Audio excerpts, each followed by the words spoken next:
लसरले बा डाले में सैया लसरले बा हमरा चुका पचुना रगरले बा हमरा चुका पचुना रगरले बा लस लस करता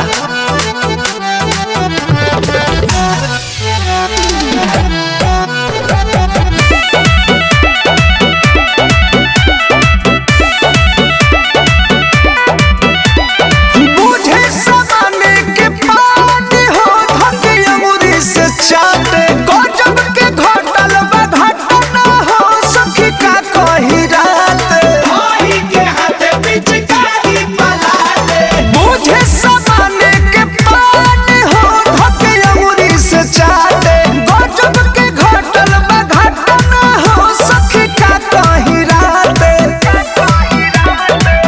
एक साड़ी बदू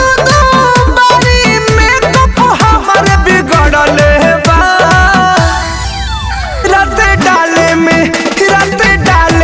सैया लसरले बा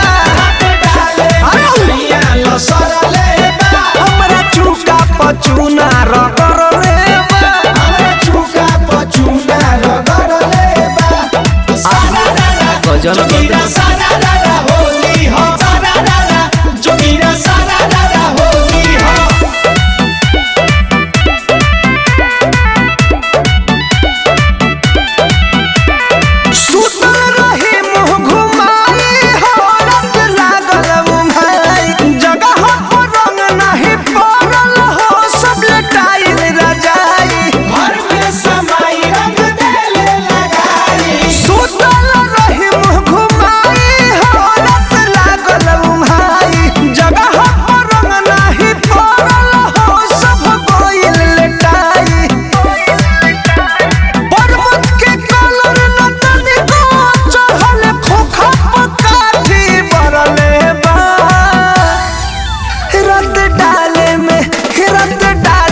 सैया लसरले बा